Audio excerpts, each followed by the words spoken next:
And I need all of you to stop what you're doing and listen. Vous écoutez Prosecco Biscoco. Salut Elsa, j'espère que tu vas bien.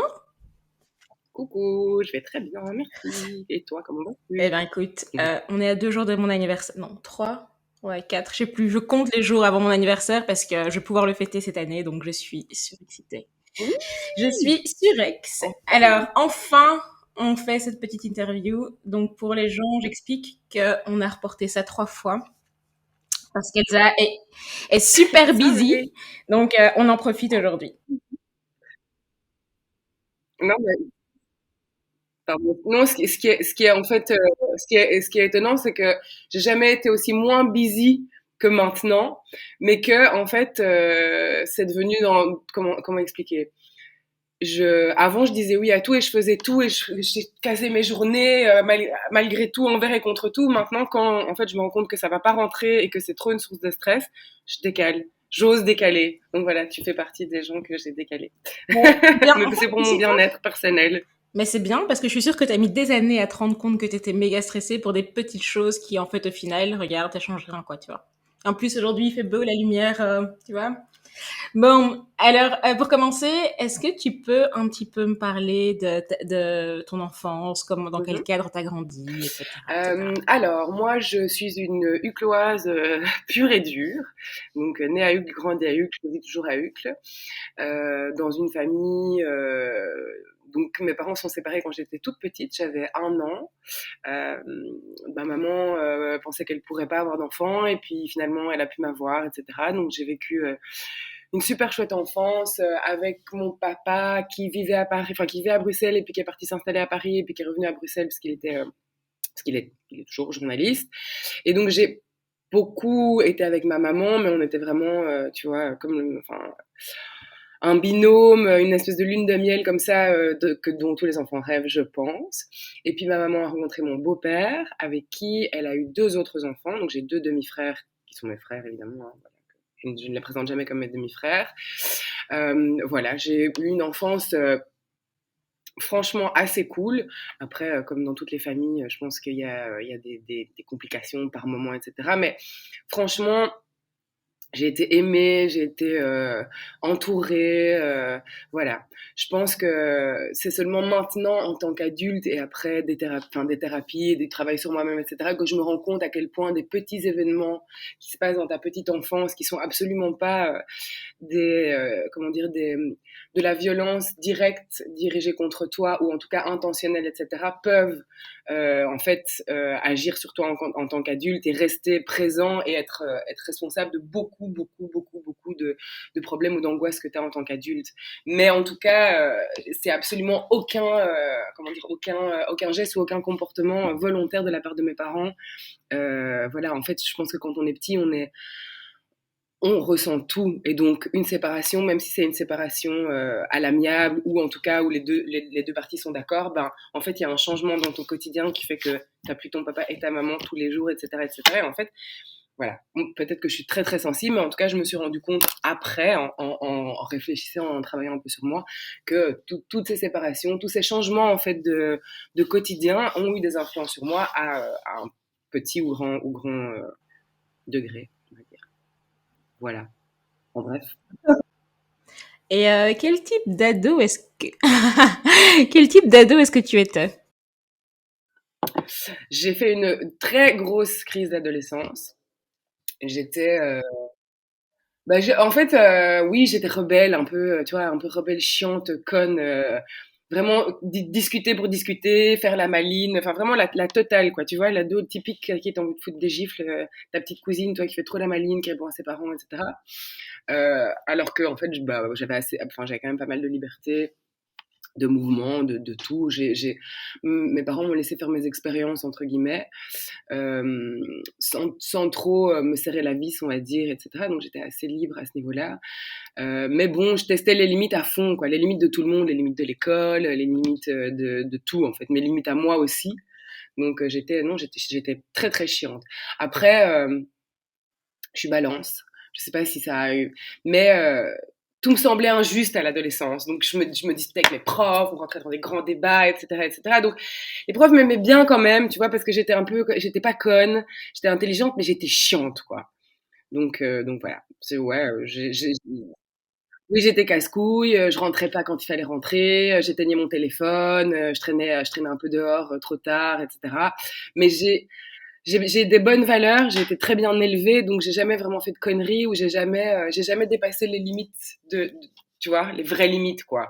Je testais un peu tout, mais j'étais pas une voleuse, où j'agressais pas les gens, j'harcelais pas les gens non plus, j'avais une grande gueule, j'étais chiante. Si j'aimais pas quelqu'un, je le disais, mais j'étais pas méchante, quoi, intentionnellement. Ça, c'est un truc que j'ai jamais porté pensée, j'espère.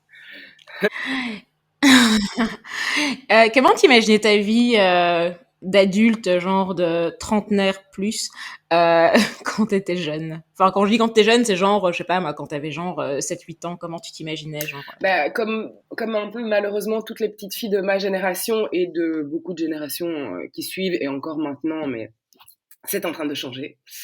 Moi, je m'imaginais évidemment mariée, avec 2 enfants, dans une belle maison, avec un chien, etc. En fait, ouais, en fait, je pense pas qu'à 7-8 ans, je m'imaginais à 30 ans. Honnêtement, hein, sincèrement, je pense que c'est des questions que tu te... Enfin, après, je me souviens plus, mais j'ai pas l'impression que c'est des trucs que tu te dis, tu vois. À 7-8 ans, tu vas être une princesse, donc forcément, tu vas être tout ce qui va avec et tout et tout. Mais je pense quand même que depuis très petite, euh, inconsciemment, j'avais quand même déjà un sentiment de... J'étais trop sauvage, tu vois. Même en tant que petite fille, j'étais sauvage, quoi. J'étais pas... Oui, j'aimais bien les princesses, j'aimais bien les robes et tout, mais quand même, je voulais... Enfin, je sais pas, je revenais tout le temps débraillée de l'école. Enfin, tu vois, j'étais déjà... Il me semble, c'est difficile de se souvenir de ce que tu penses dans ta petite enfance. Ça remonte à longtemps quand même, hein. Il y a 30 ans, 7 ans. Je sais pas, moi, ça remonte à longtemps, mais je me souviens que déjà, genre, tu vois, j'avais une fancy fair dans mon école et tout ce que je voulais être sur Terre, c'était T-Boss des TLC, quoi. Franchement, tu vois, j'avais cette ambulance, il y avait T-Boss que j'étais vraiment trop fan et en même temps, Dorothée m'obsédait aussi. Je pense que, voilà. Oui, oui, oui, oui, oui. Bah, c'est toute l'ambivalence. C'est toute l'ambivalence. Je pense que les TLC, moi, j'ai capté, parce que je suis très fan aussi, tu le sais. J'ai capté leur puissance justement de femmes féministes et assez avant-gardistes pour l'époque, quoi, tu vois. Plus tard, je captais pas cette force-là à ce moment-là, quoi. Mais ouais, je pense pas que j'avais de modèle. Je pense qu'après, peut-être un peu plus tard, etc., tu te dis toujours, même si t'es sauvage, même si nanana, ouais, bah voilà, le schéma parfait, c'est se marier avec un homme, gna gna gna. Voilà quoi. Ouais. Sinon, après ça, qu'est-ce que t'as fait comme études? C'était quoi tes projets en grandissant? Ben, en fait, très vite, je trouvais que la vie de mon père était fantastique. Parce que il avait pas d'horaire, il voyageait beaucoup, c'était un peu je sais pas, la belle vie. Il a toujours tout le temps au resto. Il était journaliste pour Le Monde, etc. Donc c'était assez prestigieux. Au-delà du, enfin, à ce moment-là, je captais pas le prestige du journal, mais quand même, tu vois, c'était, je sais pas, ouais, il travaille. Donc le journal, Le Monde, c'est un journal qui sort à midi, donc tu boucles très très très très tôt le matin. Donc je sais pas, il y avait un espèce des rituels comme ça que je trouvais assez fantastique. Et surtout, mon beau-père, il avait pas, mon père, pardon, il avait pas d'attache, tu vois. Donc il avait moi comme enfant, mais il avait un peu des gonzesses plus jeunes que lui. Tu vois, il n'était pas justement dans une vie de couple très rangée. Et je t'avoue que ça me faisait rêver cette vie. Au-delà du fait qu'il n'ait pas d'attache, je trouvais il avait un boulot extraordinaire, ce qui était vraiment le cas à l'époque parce que les journalistes à l'époque ne travaillaient pas comme les journalistes maintenant. C'était pas un boulot précaire et tué par leur internet, mais bon, c'est un autre débat. Donc voilà, donc je voulais devenir journaliste et comme j'ai toujours kiffé les fringues, la mode, etc. Je me suis dit bah voilà, je vais devenir journaliste mode et donc voilà et donc en sortant des secondaires, j'ai d'abord un peu galéré en secondaire, hein, on va pas se mentir, j'ai doublé, etc. Puis j'ai commencé communication à l'ULB. Puis en fait, j'avais pas envie de faire d'études à ce moment-là. J'étais plutôt en mode, je travaillais, je sortais beaucoup, c'était chouette, tu vois. C'est gagner de l'argent, jeune adulte, la liberté, enfin voilà. Donc je me suis très bien amusée pendant une année. Et puis je suis rentrée à l'IEX où en fait le fait de travailler, parce que moi j'ai fait toutes mes primaires à l'école Ahmed, et puis j'ai fait 1 an à De Crolly, non 3 ans à De Crolly pardon, et puis après j'ai terminé dans un enseignement catholique beaucoup plus classique en technique de transition, parce que j'avais besoin de discipline justement, et qu'à De Crolly j'en avais pas assez, quoi, c'était trop, pour moi en tout cas ça ne me convenait pas, on va dire ça comme ça. Et du coup en fait j'étais à l'IEX, et en fait le fait que ce soit une haute école et pas l'UNI fait qu'on soit quand même, il y a un peu moins de monde, même si en première bac il y avait quand même beaucoup d'élèves. Je me sentais mieux là. Voilà, je me sentais mieux là. Et voilà, du coup, j'ai fait l'IEX. J'ai terminé il y a longtemps. J'ai fait l'IEX, j'ai adoré. C'était trop cool. Franchement, je me suis trop amusée pendant mes études. C'était génial. J'ai rencontré des gens fantastiques qui sont tous sortis. On est vraiment une chouette promo. On a tous plus ou moins bossé dans ce qu'on aimait, etc. Enfin, en tout cas, les gens de qui j'étais proche et tout. Donc voilà, donc l'IEX, big up à l'IEX. Et comment t'as atterri à Lannes Village, au L Belgique? Bah, comme je te disais, en fait, en première bac à l'époque, on avait un premier stage, c'était un stage d'observation. Et évidemment, bah, on va pas se mentir, grâce à mon père, j'ai fait ce stage avec une journaliste qui est décédée aujourd'hui, pour qui j'ai toujours énormément de respect, qui s'appelle Anne-Laure Quirret, et qui s'occupait en fait de la partie mode pour Le Monde. Et donc j'ai fait mon stage avec elle. Bon, à ce moment-là, j'avais aucune notion. C'était en première bac, tu vois, première candi en communication. Donc j'étais pas encore journaliste, j'étais pas encore, je savais pas comment on construisait un papier, etc. C'était un stage d'observation, donc c'est difficile. Et en même temps, bah voilà, elle m'a emmenée voir des défilés, quoi. Donc là, elle m'a emmenée. C'était la semaine de la haute couture. Je sais plus en quelle année c'était. Elle m'a emmenée à un défilé Gautier haute couture et un défilé Dior haute couture à l'époque de Galliano. Et en fait, bah voilà, j'ai, les lumières se sont éteintes. Déjà, rien que l'effervescence avant, le fait qu'elle me fasse un peu rentrer en douce, nanani, nanana, puis les lumières s'éteignent, le moment, c'était waouh, quoi, j'ai vraiment fait waouh, ok, c'est tellement beau. C'est tellement beau et c'est tellement pas que superficiel comme plein de gens peuvent le dire. En fait, c'est un spectacle, c'est un art, quoi. Après, c'était de la haute couture, c'était il y a presque 20 Et ans. c'était Galliano aussi, donc. Oui, c'est ça. Et puis voilà. Et puis c'était à Paris. Enfin, je sais pas. Voilà. Et aussi le fait que en fait cette fille, elle était très rigoureuse, elle était très respectée dans le métier. Enfin, tu vois. Je sais pas. Voilà. Et donc je me suis dit, ok, ça confirme. Moi, je veux être journaliste mode, etc. Et donc j'ai fait 2, 3 autres stages à l'étranger. Et en fait, quand je suis rentrée après mes stages obligatoires en Belgique, je me suis dit, mais en fait, moi, j'ai fait un stage en Chine. J'ai pas fait de stage en Belgique. Il faut que je fasse, quoi. Et donc, j'ai posé ma candidature pour le L. Je suis arrivée. C'était, à l'époque, c'était Geoffroy Gilliot qui gérait le blog du L, en fait. Il n'y avait même pas encore de site. Je pense que c'était le tout début du site. Enfin, bref. Et voilà. Et en fait, tout était à faire. Ça commençait, c'était le tout début des sites internet de magazines. Vraiment, je suis désolée, je suis très très nulle pour remettre les choses dans le temps, mais c'était vraiment le tout début des sites, quoi. Et voilà, donc je suis arrivée au bon moment, au bon endroit, et aussi j'avais l'expérience des stages que j'avais fait avant, et donc je savais que personne allait venir me chercher et qu'il fallait que je sois proactive, etc. Et en fait, j'ai eu de la chance. L'assistante de Béa était en vacances à ce moment-là et elle avait besoin de quelqu'un. Et donc, en fait, elle m'a mis dans son bureau pour un peu l'aider sur certains trucs. Et voilà, et on a accroché. Et en fait, elle m'a donné ma chance. Elle m'a écouté. Elle trouvait que ce que je disais était intéressant. Et voilà. Et du coup, je suis restée. J'ai commencé par travailler 1 jour par semaine, par m'occuper que de la culture. Puis, j'ai fait un 2 tiers-temps, puis un 3 quarts-temps. Et puis voilà. Et puis, je suis restée. Comment ça se passe de bosser avec Béa Ercolini au quotidien? Écoute, c'est un personnage haut en couleur, qui sans doute a parfois été dépassé par son statut.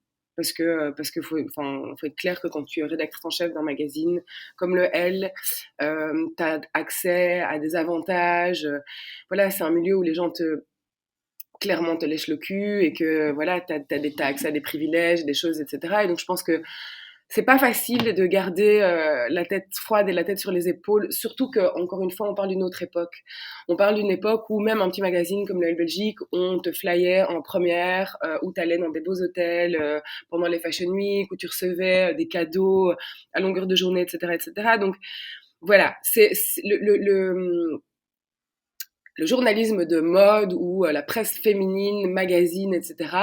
C'est pas la même chose, c'est pas la même, enfin, on devrait, hein, mais c'est pas le même engagement qu'un journaliste de guerre. L'éthique, quand même, tu flirtes quand même toujours avec les annonceurs, etc., etc. Voilà. À l'époque, c'était moins obvious. Maintenant, on sait très bien que les magazines de mode, principalement les magazines féminins, sont presque financés à 100% par la pub. Donc voilà. Mais à l'époque, c'était pas aussi obvious et les gens, c'était pas aussi transparent. Voilà. Après, gérer une équipe de femmes, de caractère, d'ego, c'est facile, c'est pas facile, je pense. Surtout quand soi-même on a un gros ego. Donc voilà, donc non, c'était pas facile de bosser avec Béa. Après, elle m'a donné ma chance, elle m'a forgé. Je cracherai jamais dans la soupe de mon expérience OL parce que c'était fantastique et parce que ça fait aussi la personne que je suis devenue aujourd'hui. J'ai eu accès à des choses, enfin j'ai vu des choses fantastiques. J'ai été à New York 2 fois par an pendant presque 4 ans. Enfin tu vois. J'ai vu des choses trop belles, j'ai interviewé des gens fantastiques, j'ai rencontré certaines de mes idoles, etc., etc. Donc voilà, vraiment c'était des super belles années et je regrette rien, quoi. Mais ça n'a pas toujours été facile. Après, T'as oublié un truc, t'as eu des stagiaires de dingue aussi. ouais. Non, mais après, tu vois, moi je suis assez dure avec moi-même. Je souffre de quelque chose dont beaucoup de gens souffrent qui s'appelle le syndrome de l'imposteur. J'ai toujours l'impression que, tu vois, c'est pas vraiment la place, j'ai pas fait assez, enfin, je sais pas bien faire les choses. Voilà, je pense que c'est un peu le mal de notre siècle et tout, parce qu'on fait beaucoup de choses, on fait beaucoup de choses un peu et peu de choses à fond, mais voilà. Et en fait, souvent, ce qui me rassure, et c'est vrai, vraiment, je dis pas ça parce que tu as été ma stagiaire, c'est que énormément de mes stagiaires, de nos stagiaires avec mon équipe duel, occupent des postes aujourd'hui super, tu vois, ont des carrières fantastiques et sont devenus des femmes et des hommes euh, incroyables, quoi. Vraiment, donc je sais pas, toi, t'es une entrepreneuse, en même temps, tu fais tes podcasts, en même temps, t'es passé de boîte en boîte, t'as toujours des super chouettes postes. J'ai une stagiaire, Souria, qui est rédactrice en chef du Vice aujourd'hui. Enfin, je sais pas, vraiment, j'ai plein d'exemples de stagiaires comme ça qui aujourd'hui font des trucs super. Et ça, ben, ça me fait vraiment toujours. Je suis fière de ça en tout cas. Je dis pas que c'est uniquement de ma faute, hein, mais Faut quand même dire que moi, perso, j'ai appris à travailler au L, quoi, tu vois. Genre, avant ça, j'avais fait genre des stages dans des agences de presse où, ok, je faisais vraiment un 9-5, vraiment, tu vois. Et en arrivant au L, j'ai compris que personne sur Terre, enfin, si tu veux faire un métier que tu kiffes, tu pourras un 9-5, ça te sert à rien du tout, quoi. Donc, on va dire que ça, c'est quand même, je veux dire, c'est un truc que j'ai clairement appris. Donc, merci Elsa, wink wink. ce que j'ai toujours dit à toutes les stagiaires, après, bon, je pense que je vais pas mentir, il y a certainement des stagiaires qui n'ont pas eu des bonnes expériences OL, etc., parce que c'est aussi une question de moment. Enfin, t'as vu comment c'était, on travaille énormément, et aussi, il y a des gens qui sont faits pour ça. Peut-être pas pour la presse écrite, mais je veux dire, il y a des gens qui en veulent et qui captent ce que tu leur dises, et puis d'autres qui sont pas encore prêts, peut-être par maturité, ou peut-être que c'est pas ça qu'ils doivent faire. Mais ce que je disais toujours aux stagiaires, et ce que j'ai toujours dit encore après, quand j'étais pour Belmodo et tout, c'est, en fait, pendant les mois où vous êtes ici, vous faites partie de l'équipe. On est des petits magazines. Faut pas croire qu'on a des gros moyens. Donc quand t'es là, on a besoin de toi à 100%. Et tout est bon. Enfin, toutes les idées que vous pouvez amener, nous on a la tête dans le guidon, on fait d'autres choses et des fois on n'a pas le temps de regarder autour. Elles sont là, elles sont bonnes et go, quoi. Tu vois, moi j'ai toujours dit, pendant que vous êtes là, vous faites partie à 100% de l'équipe au même titre que nous, quoi. Donc voilà. Ça a aidé. Et c'est quoi ton job actuel, du coup? Donc pour le moment, je fais une pause parce qu'en fait après le L, j'ai travaillé pendant 1 an pour Belmodo, puis j'ai travaillé comme indépendante. Je travaillais déjà comme indépendante, j'avais déjà des clients en indépendante complémentaire, et puis en fait après Belmodo, j'avais plus envie de travailler pour quelqu'un, quoi. J'avais plus envie de donner mon énergie à d'autres gens, alors qu'en fait, je me rendais compte que je travaillais déjà pour des clients et que je pouvais tout à fait me lancer comme indépendante. Donc, je l'ai fait. Donc, j'ai travaillé sur plein de gros projets, plein de chouettes marques. J'ai fait de la DA, du stylisme, vraiment énormément de choses, la consultance et tout. Et puis, j'ai travaillé avec mes potes chez WeShare. En fait, ils ont lancé cette boîte. J'étais avec eux dans le lancement, etc., etc. Mais comme je voulais garder ma liberté, j'avais encore beaucoup de choses et surtout, leur core business, c'était pas vraiment le mien. Donc, je venais vraiment me greffer sur les projets qui me plaisaient et pour lesquels je pouvais vraiment être une valeur ajoutée. Donc voilà. Et puis il y a un moment où j'avais envie de faire autre chose, donc j'ai un peu regardé ce que je pouvais faire. Enfin, tu vois, moi j'ai besoin de me tester un peu. Tu vois, justement, comme je souffre un peu de ce syndrome, je me dis, ok, bon, ça j'ai fait, ça je peux faire, ok, maintenant, est-ce que ça je peux le faire? Et puis j'ai trouvé un remplacement pour un job, un remplacement de 6 mois pour un job que j'ai vraiment adoré, c'était top. Et puis j'ai eu un espèce de trop plein. Il s'est passé des choses dans ma vie personnelle qui ont fait que j'ai pris beaucoup de recul et que j'ai un peu coupé, tu vois. J'ai coupé Internet, enfin j'ai un peu coupé. Je me suis vraiment détachée pas mal du rythme de vie dans lequel je m'étais mis, du milieu dans lequel je bossais, etc. Je sais pas, j'ai eu un trop plein, quoi. J'ai fait voilà. Et du coup, j'ai passé un été un peu off, enfin non, même 100% off. Et je me suis dit, bon, maintenant, j'ai envie de faire un truc un peu plus concret. Donc, j'ai envie de faire pousser des plantes, quoi. Voilà. Et en fait, en réfléchissant, je me suis dit, bah ouais, pourquoi pas. Ok, j'adore ça, j'aime bien les plantes. Je commence un peu à me perfectionner, à apprendre et tout. Ok, vas-y, j'ouvre un magasin de plantes. Moi, je suis comme ça. J'ai une idée, je le fais, bim bam, je fais pas de plan financier, tac tac tac, etc., etc. Il y a un truc qui s'offre à moi.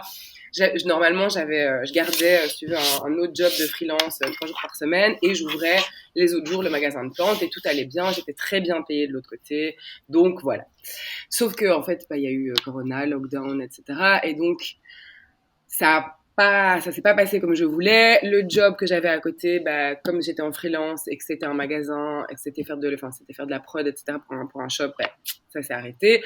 Et donc, du coup, financièrement, c'était compliqué pour moi de maintenir le magasin ouvert en n'ayant rien d'autre, tu vois. Donc, je me suis dit, on va se mettre à l'abri, on va attendre un peu de voir ce qui se passe par rapport au corona et tout. Et donc, je me suis dit, tu sais quoi, de toute façon, c'est le bon moment pour faire une pause. Tout le monde est un peu en réflexion et tu vois, a fait un peu un step down sur ses exigences, sur ses envies, sur finalement quelle est la vie que je veux mener, quel est mon rapport au travail, etc. Ça a fait un peu, voilà, ça a fait réfléchir tout le monde. Et donc, du coup, je me suis dit, bah, tu sais quoi, c'est peut-être le moment de faire un break. Je peux me le permettre. Donc, je le fais. Et donc, pour le moment, je suis en pause. Je postule pour des trucs à gauche, à droite, tu vois, mais je me rends compte que chaque fois, je me dis, c'est pas ça que j'ai envie de faire. C'est pas ça que j'ai envie de faire, tu vois. Donc là, j'ai des petits projets, j'en parle pas parce que c'est pas encore abouti, mais je fais un break. Donc je bosse avec des potes, je continue à faire des petits trucs de consultance, etc. en freelance et tout, mais je me fais plus des semaines comme j'ai pu avoir dans ma vie. Et je te jure, Zaina, mais j'ai jamais été aussi heureuse en fait. Franchement, j'ai jamais été aussi heureuse. Franchement, je veux bien te croire. Ouais, enfin après, comme je disais, enfin, j'ai la chance de pouvoir me le permettre et tout. Clairement, mon niveau de vie a changé, mais ça va, tu vois. J'ai la chance de pouvoir le faire pendant un petit temps. Et voilà, je veux dire. Clairement, je pensais absolument pas dire ça un jour, mais je te rejoins à fond là-dessus et que moi, il y a un truc, c'est que j'apprécie de glander, en fait. Avant, quand je faisais rien, ça me stressait super fort. Et là, en fait, genre, ce matin, genre, je me réveille hyper tôt, juste pour glander dans mon salon, à lire ou à regarder des séries. Et en fait, ça me fait trop plaisir. Enfin, Mais oui, et puis aussi, ce truc de télétravail te permet de gérer ton temps plus ou moins comme tu le veux. Tu perds déjà moins de temps dans les transports, parce qu'il n'y a rien à faire, ça compte, tu vois. Et puis voilà, et puis tu gères, enfin, je sais pas comment ça se passe pour toi, mais j'imagine qu'il y a des gens qui ont une journée de travail à faire, enfin, je sais pas, je trouve que quand même ça fait vachement réfléchir sur le temps, sur le temps que tu consacres aux choses, sur l'argent que tu dépenses effectivement en resto ou en conneries, ou enfin, tu vois. Voilà. Après, je pense qu'il y a aussi comment dire, une prise de conscience générale, enfin, chez certaines personnes en tout cas, sur la façon dont on consomme, la façon dont on consomme les fringues, la façon dont on consomme tout, en fait, tu vois. Et cette espèce de ralentissement, en tout cas, moi, qui était déjà dans cette démarche-là, c'est terminé, les fringues, c'est terminé, les trucs, les machins, j'en ai rien à foutre, j'ai pas besoin. Ma vie, ma vie est un tri aujourd'hui. C'est-à-dire que j'essaye de me débarrasser, de tout ce que j'ai accumulé et en fait, de tout ce que j'ai pas eu le temps de trier parce que j'avais pas le temps, parce que trier, ça se fait pas en une journée. Tu vois ce que je veux dire? Et là, vraiment, et il y a plein de gens qui l'ont fait pendant le lockdown, tu vois. Trier, ranger, épurer un peu tout ce que t'as emmagasiné comme ça pendant des années, parce que t'avais la tête dans le guidon et que tu regardais rien, en fait, tu vois. C'est vraiment genre, t'étais comme ça, comme ça, comme ça. Attends, et en parlant de tri, est-ce que tu as aussi fait un tri dans tes fréquentations et dans les gens autour de toi? Parce que tu vois, vu qu'on est en mode Covid, eh ben, c'est d'office que tu dois choisir, entre guillemets, qui tu vois. C'est sûr que maintenant, tout le monde est un peu plus chill et voilà, mais je veux dire, il y a quand même eu un moment où, moi, genre, j'avais genre un top 12 de personnes que je voyais. Tu vois? Bah oui, pareil. En fait, j'ai beaucoup de connaissances, énormément de potes, mais t'as un cercle, comment dire, un noyau dur, quoi.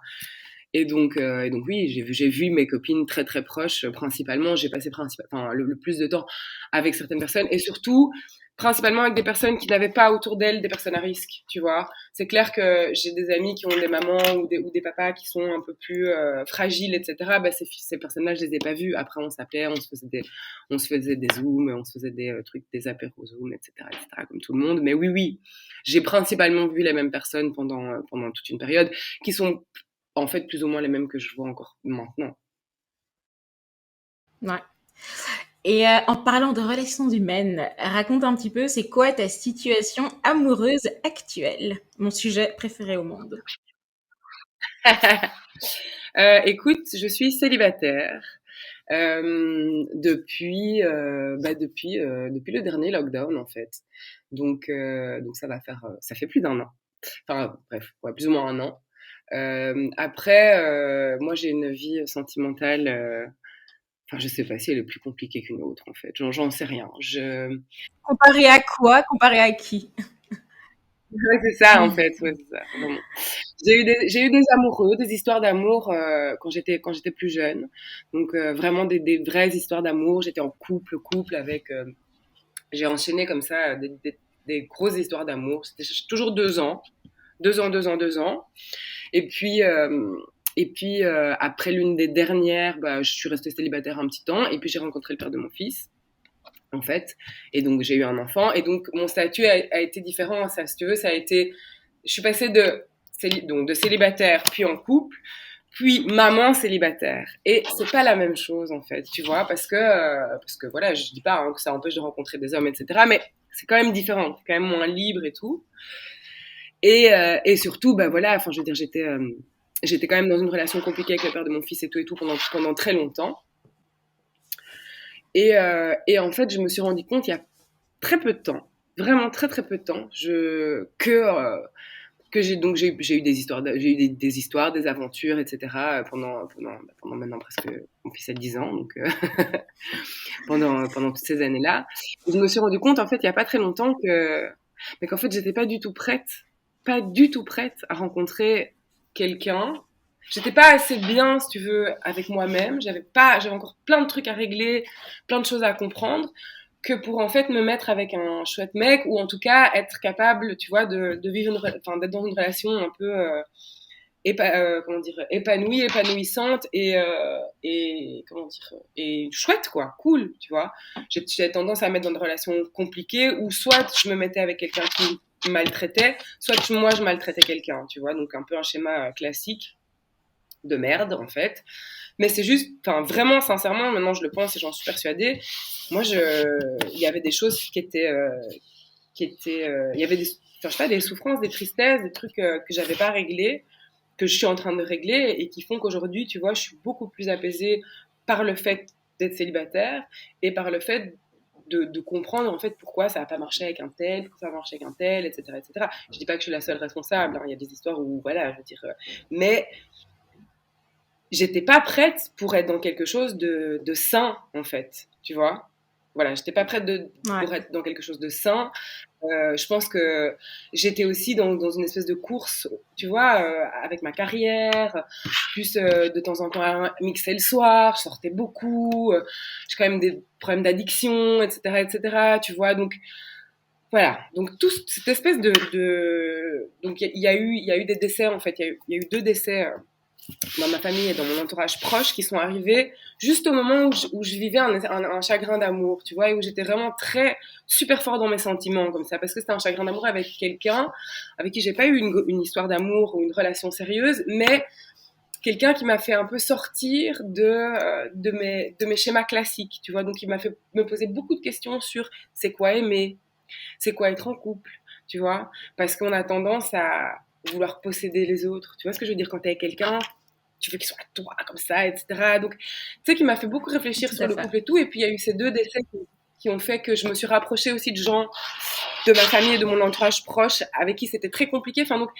beaucoup d'émotions comme ça, tu vois. J'étais beaucoup dans les émotions et tout. Et du coup, j'ai commencé à vraiment retravailler sur moi, sur mes relations, sur mes trucs et tout. Et voilà, et c'est un travail qui dure maintenant depuis presque 2 ans et demi. Et je sens que je suis dans le bon, tu vois. Je sens que je suis dans le bon, je sens que les choses sont fragiles et tout, mais ça avance bien, quoi. Ça avance bien vers quelque chose d'apaisé, en fait. Moi, j'ai toujours besoin de me sentir en sécurité et calme, tu vois. Et j'étais pas du tout dans une vie calme, pas du tout. J'étais dans une vie où il y a du bruit, que ça bouge tout le Ouais. temps. Limite à l'opposé, quoi. Tout à fait. Mais tu sais, tu te mets dans des choses comme ça, bruyantes, bruyantes, bruyantes, parce que le silence te fait peur, parce que le calme te fait peur, parce que je préfère fonctionner comme ça, je vois rien, je vois rien, je vois rien, je vois rien, parce que quand je m'arrête, je vois des choses que j'ai pas envie de voir, je ressens des choses que j'ai pas envie de ressentir, et donc, tu sais, tu traces, tu traces, tu traces, et en fait, il y a des moments dans ta vie qui te tombent dessus. Des fois, c'est des malheurs, des fois, c'est des bonheurs. Ben, moi, c'était des malheurs, entre guillemets, qui m'ont obligé de m'arrêter. Et du coup, tout est remonté comme ça, d'un coup, tu vois. Pas, ça a explosé. Et donc, j'ai appris à gérer et à apprendre et à essayer de comprendre tous ces trucs. Et voilà. Mais ouais, non, en fait, c'est hyper vrai ce que tu dis parce que, allez, quand tu te mets en couple, enfin, quand, je veux dire, je parlais en jeu, ce sera plus, plus réel, mais quand je me mettais en couple, à chaque fois, j'avais cette impression de, tu vois, c'est comme si, j'avais l'impression que pas que la relation allait me sauver, j'ai pas besoin de sauver, mais tu vois, que tous mes stress allaient être réglés par l'autre personne. Donc, tu vois, franchement, je m'excuse auprès de certains de mes ex où tu fous des pressions de dingue. Et en fait, c'est juste toi, entre guillemets, qui a un souci sur un truc, et du coup, ta relation, elle est juste vouée à l'échec. Et là, je crois que je vis le truc le plus sain pour l'instant. Enfin, pour Ça a l'instant. l'air, en tout cas, Depuis franchement. 43, depuis 43 mois. Mais non, mais c'est parce qu'en fait, je me suis juste rendu compte que être en couple, c'est 2 entités qui se mettent ensemble et c'est pas une fusion toute cheesy, quoi, tu vois. Donc, mais ça m'a mis 30 ans à comprendre ça. Bah ouais. Bah tu vois, moi, à mon avis, peut-être j'y arriverai vers 40. Mais en fait, quelqu'un m'a dit, c'est un ami photographe qui m'a dit ça un jour. Mousse, je te dédicace ça parce que ça a travaillé dans ma tête. Il m'a dit ça il y a 5 ans. Et il m'a dit, mais parce que je sais pas, je racontais l'une de mes énièmes ruptures, ou je sais pas, ou un de mes énièmes crushs, ou je sais pas quoi. Et il me dit, mais en fait, qu'est-ce que tu veux? Je dis, ben moi, je veux me marier, je sais pas, enfin, à l'époque, en tout cas, j'ai dit ça, je veux me marier et tout. Il me dit, mais t'es quand même consciente que c'est pas du tout le message que t'envoies. Que ce que tu dis, c'est, j'ai pas du tout envie de me marier, j'ai envie d'être libre, foutez-moi la paix, tu vois. Il dit, Elsa, tu attires ce que tu dégages, enfin, tu vois, quoi, tu attires ce que tu dégages, donc forcément, voilà. Et je dis pas qu'il a 100% raison, mais il y a du vrai dans ce qu'il dit. Et j'étais vraiment là, genre, ah ouais, c'est pas faux, en fait. Et du coup, voilà, je dis pas que j'ai changé totalement ma façon d'être et tout, parce que voilà, mais c'est vrai que ce truc, ça m'a longtemps travaillé, longtemps travaillé. Et au-delà du fait de vouloir dégager quelque chose pour attirer quelqu'un, parce que c'est pas une fin en soi d'être en couple, on reviendra là-dessus, parce que c'est aussi, oui, quelque chose que j'ai découvert il y a pas longtemps. Mais ce que je veux dire, c'est que tu sais très bien que quand t'es de bonne humeur dans la rue et que tu souris aux gens, les gens te sourient, tu vois. Donc oui, effectivement, c'est un peu cheesy de le dire, mais c'est vrai. C'est vrai que quand t'es positive, quand tu dégages une énergie positive, ben, généralement, il y a du positif qui t'arrive, quoi, tu vois. Donc voilà. Mais, mais voilà, donc il y a ça. Et alors, il y a un podcast que j'ai écouté il y a pas longtemps, et d'ailleurs c'est là-dessus qu'on s'est dit qu'on allait discuter. C'est Le cœur sur la table de Victoire Tuaillon, je crois. Sorry si j'ai écorché son nom de famille. C'est un binge audio ou enfin bref, on s'en fout. Ouais. Mais et en fait, donc c'est vraiment c'est 4 épisodes pour le moment, je pense, où elle parle justement des relations amoureuses. C'est quoi l'amour? Comment on aime? Qu'est-ce qui est bien bref. Et donc aussi de tous les clichés qu'on bouffe, enfin, dont on nous bourre la tête depuis qu'on est jeune, en fait. Et il y a un truc qu'elle a dit, c'est que toute notre vie, on pense que le but ultime, la relation suprême, c'est la relation de couple. Amoureuse, hétérosexuelle principalement, mais je pense que même les gays, LGBTQ+, etc., doivent ressentir le même. C'est vraiment, le Graal, c'est d'être en couple. Et en fait, je me suis rendu compte que de toutes mes histoires d'amour, ok, j'ai eu des super belles histoires d'amour, etc., mais mes relations d'amitié étaient tellement plus fortes, j'avais tellement plus confiance, je pouvais tellement plus compter sur la plupart de mes amis et certains de mes amis hommes, etc., aussi, que oui, c'est vrai que c'est chouette d'être en couple et qu'on a cette espèce d'envie et de besoin, mais c'est pas la plus belle relation de ta vie, c'est pas forcément ta relation de... Enfin, tu vois ce que je veux dire? Et vraiment, ça a fait comme une, tu sais, une pièce qui tombe, le franc qui tombe, et je me suis dit, ouais, en fait, c'est vrai.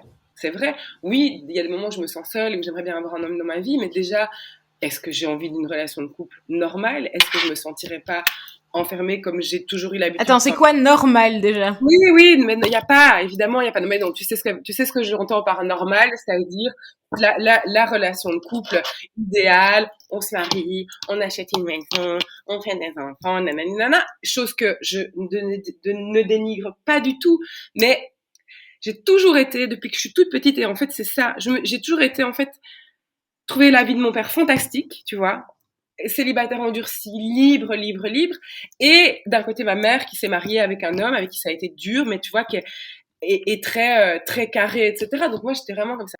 En fait, c'est ça que je voulais dire. Il n'y a pas de relation de couple normale, mais toute la société te renvoie sans arrêt le fait que être célibataire, c'est pas normal.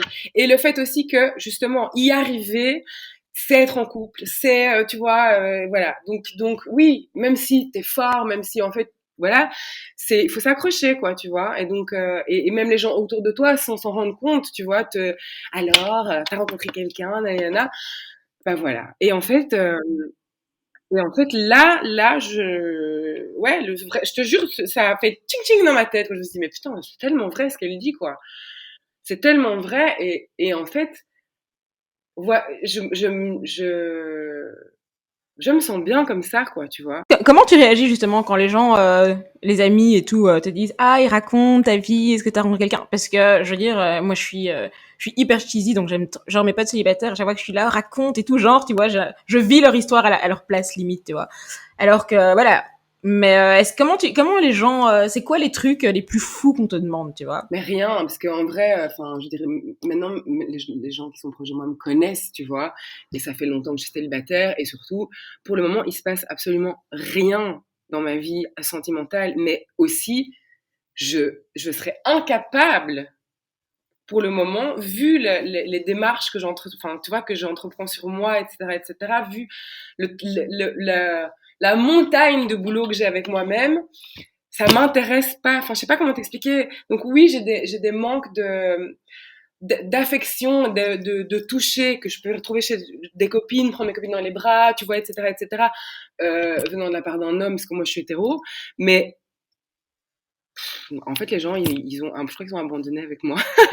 Ou en fait, je n'attends pas qu'on me pose la question, tu vois. Si tu veux, je suis tellement impressionnée par ce que j'apprends sur moi pour le moment. Je suis tellement, et sur les autres, tu vois. Je sais pas, c'est con à dire et je suis vraiment has-been là-dessus, mais j'ai découvert les podcasts il y a 6 mois. J'en écoutais pas avant. Et donc, comme j'ai le temps, si tu veux, je mets mes petits écouteurs, je fais le ménage et j'écoute et je découvre des trucs, tu vois. Et je sais pas, je me nourris tellement de ça. Je me dis qu'on a tellement de travail à faire sur nous, sur les autres, je sais pas, que du coup, en fait, j'anticipe. Mes amis qui me posent des questions, je leur dis, bah en fait, je vais hyper bien pour le moment et justement, je suis pas du tout là-dedans. Je suis dans d'autres choses et écoute ça et regarde, tu vas apprendre des choses sur toi. Et enfin, je sais pas. Voilà. Donc, on m'a jamais dit de trucs fous. Oui, il y a des connasses qui m'ont dit, bah, de toute façon, t'as un gosse, c'est pas facile. Ou des connards qui m'ont dit, oui, bah, à ton âge, gna, gna, gna. Ou les gens qui disent, bah, t'as pas envie d'un deuxième enfant? Tu vois, ou des trucs comme ça. Et je dis, bah oui, oui, oui, oui, ma petite personne égoïste et mon corps de femelle, entre guillemets, a envie d'avoir un autre enfant parce que je pense, il y a certaines personnes qui ont fait ça, moi j'ai un rapport un peu animal aux enfants et, euh, et enfin, physiquement, j'avais vraiment envie à fond d'un bébé et voilà.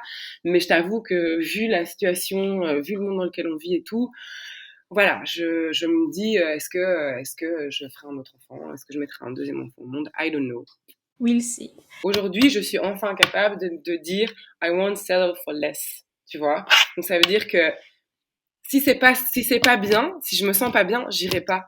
Avant, j'aurais dit, mais non, mais je vais le changer, t'inquiète, tu vas changer pour moi, nanani. Oui, c'est un gros red flag. Il faut surtout pas y aller. Je vais quand même penser, oui, c'est ça, c'est vraiment, vraiment, vraiment ça. Plus ça avait l'air compliqué, plus c'était le mec incasable, ou en tout cas, enfin, j'y allais, genre vraiment, ouais, ouh, youhou! Et voilà, j'avais besoin de ça, tu vois. Maintenant, après, il faut jamais dire jamais je fais la maline et tout, je suis là, ouais, good vibes et tout, tu vois, je médite. Peut-être que je vais encore tomber sur des connards, j'en sais rien, mais j'ai l'impression aujourd'hui que je me protège beaucoup plus, que je protège beaucoup plus, que je me protège beaucoup plus, que je protège beaucoup plus mon énergie, etc., etc. Et voilà. Donc, Mais qu'est-ce que tu penses du mariage en général? franchement, j'ai pas de, je suis ni pour, enfin, je veux dire, je suis ni pour ni contre, vraiment, je m'en bats les couilles. Les gens à qui ça fait plaisir, je m'en bats les ovaires, je m'en bats les ovaires. Les gens à qui ça fait plaisir de se marier, je comprends tout à fait. Je trouve ça trop beau. Je chiale. Au mariage, je chiale, toujours. Euh, les mariages de mes amis proches, c'est les plus belles fêtes de ma vie entière. Enfin, tu vois. Je comprends tout à fait ceux qui sont contre et qui trouvent que c'est vraiment une institution de merde. Enfin, c'est vraiment un schéma de merde et tout. Franchement, en fait, je suis pour que les gens se fassent plaisir, du bien, et j'aime trop faire la fête, et c'est des belles journées, et voilà. Si on me demande un mariage un jour, et que j'aime la personne, je dirais oui, et je dirais pas non juste pour dire que non, je veux pas rentrer dans la norme, je veux pas me marier, nanana. Après, euh, effectivement, ça n'a pas vraiment d'importance. Je veux dire que t'aimes quelqu'un, officialiser ça par un mariage, j'y crois pas, tu vois. Enfin, je dirais, je pense pas que ce soit nécessaire. C'est juste trop chouette, quoi, tu vois. C'est juste une journée où, ouais, ok, c'est cool, t'es la reine, et voilà, ou le roi, ou que sais-je. Mais Est-ce que tu fais des banana bread ou pas? non. Je fais à manger, beaucoup plus qu'avant. Je fais attention et tout, nous on mange pas trop de viande et tout, machin. Mais, mais je suis pas devenue une banana bread girl. Mais je sais pas, ouais, je fais un peu de tout, quoi. Tu vois, je me balade, j'ai un chien aussi depuis février de l'année passée. Et ouais, c'est un bébé, hein. Oh. C'est peut-être pour ça aussi que mon craving pour un deuxième enfant. Mais du coup, voilà, du coup, je sors, tu vois, je me balade beaucoup avec lui, je marche, je vais à des rendez-vous à pied. Enfin, je sais pas, c'est, ouais. J'ai pas de, en fait, j'ai un peu la vie d'une meuf super riche, tu vois, Housewife. qui fout rien de ses journées. Sauf que j'ai pas, ouais, c'est ça. Sans mari, sans argent. C'est pour ça que t'es heureuse en fait. Sans mari et sans argent, c'est pour ça que t'es vraiment heureuse là. Maybe, maybe. Ouais, alors heureuse, je dirais pas, c'est un grand mot, mais je sais pas, je sens que je sens vraiment que je suis en train de changer, tu vois, profondément. Je sens que j'ai occulté des choses pendant plein d'années. Je me suis éclatée, je me suis mariée, je crache pas enfin, sur tout ce qui vient de se passer. Franchement, c'était génial. Enfin, c'était top, tu vois. Mais je suis dans autre chose. Après, j'approche de la quarantaine. Je crois qu'il y a aussi ça qui fait que, tu vois, forcément, il y a des choses qui changent. Mais, voilà. Et je te dis pas, hein, il y a des semaines où j'ai du taf comme avant et où j'arrive pas à gérer mon agenda. Mais je me rends compte que ça me rend très, très, très, très malheureuse et que, en fait, au final, une fois que j'aurai un peu éclairci ou mis de l'ordre dans ce que je veux, ce que je veux faire, pour qui je vais finalement finir par travailler, etc., dans les clients avec qui je bosse pour le moment, je sais que je m'aménagerai plus jamais des semaines comme j'ai pu le faire. Alors, pour terminer, j'ai quelques petites questions auxquelles tu dois répondre, mais c'est d'abord, est-ce que tu préfères avoir un date avec un mec qui a 10 ans de moins que toi ou 20 ans de plus que toi? Là maintenant, vu que j'approche de la quarantaine, je pense que je dirais plutôt le plus jeune. Euh, Parce que ça commence à faire vieux, quoi. Après, je pense que j'aurais pu et peut-être dû sortir avec des mecs un peu plus âgés quand j'avais 20 ans ou 25 ans. Voilà. Mais après, j'ai fait ce que j'ai fait.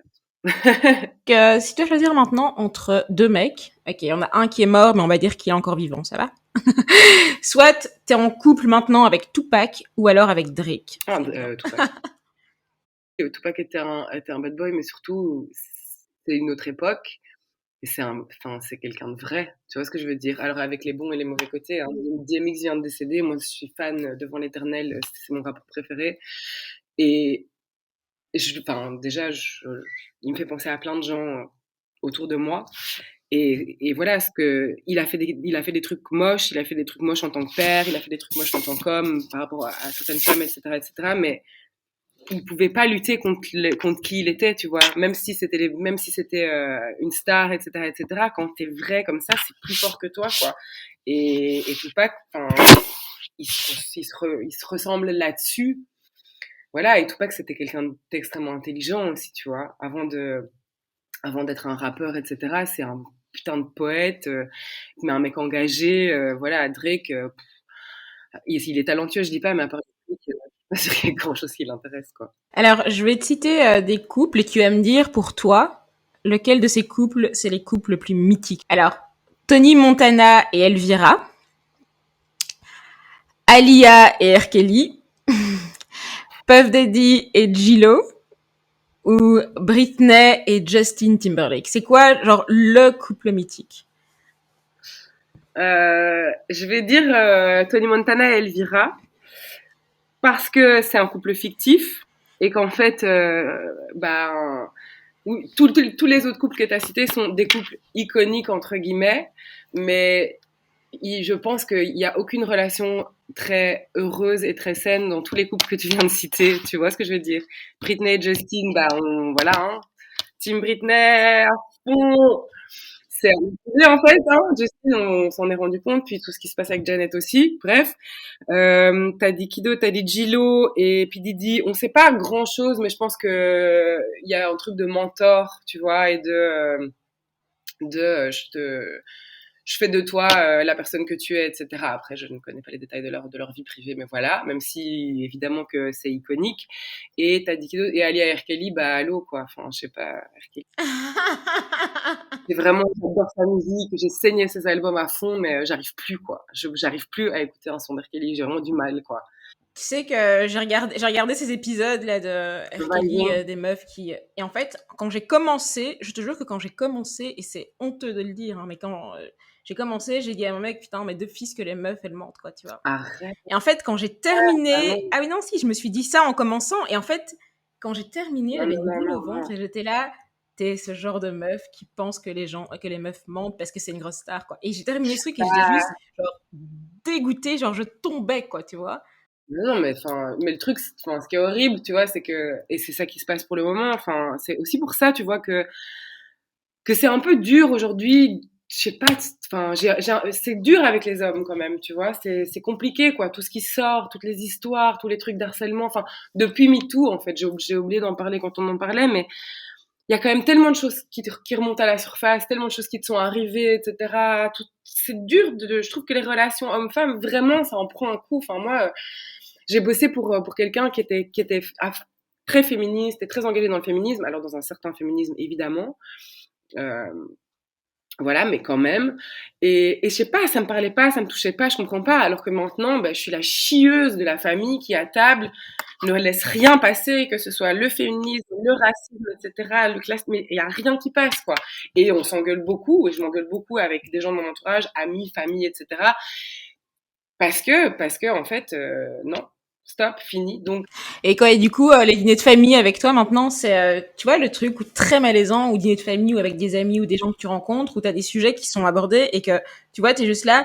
Alors, deux choix. Soit j'explose tout le monde et je pète un câble. Enfin, moi, je dis ça parce que je sais pas, tu vois, quand je parle d'un truc qui me touche, il y a toujours un moment où je vais pas hurler, mais où je vais être vraiment, mais genre, dans l'émotion à mort et qu'en fait, je vais être odieuse, tu vois. Genre en disant, t'oses encore te regarder dans une glace, enfin, tu vois, genre vraiment horrible. Et donc, t'as genre le choix entre soit tu dis, je vais bousiller ce dîner, on m'invitera plus, mais tant pis. Ou alors, je me tais, quoi. Donc, donc toi, tu fais quoi? non, bah, c'est comme toi. C'est vraiment comme toi. Pareil, ça devient compliqué parce qu'en fait, il y a des gens hein, qui veulent pas entendre ce que tu as à leur dire. Il y a des gens qui ont des arguments. En fait, le truc, c'est que j'en suis arrivée à un point où je trouve que si tu veux débattre à propos de Black Lives Matter ou si tu veux débattre à propos des affaires de pédophilie ou quoi, c'est que t'as déjà un problème parce que il y a pas de débat en fait. Tu vois ce que je veux dire? Il y a pas de débat. Tu vois donc du coup, je suis déjà excédée à partir du moment où quand on discute de ça, quelqu'un dit oui mais je dis ben pardon, oui mais et en même temps les gens me disent oui mais ça va pas du tout, t'es trop extrême, etc. Il faut donc je prends le temps. Par exemple, pour les gens de ma famille ou des gens, ouais, je prends le temps d'expliquer, j'essaye d'éduquer et j'essaye à mon humble, vraiment à mon humble niveau, d'expliquer quelles sont mes positions, etc. Et voilà, de faire passer des messages, tant bien que mal.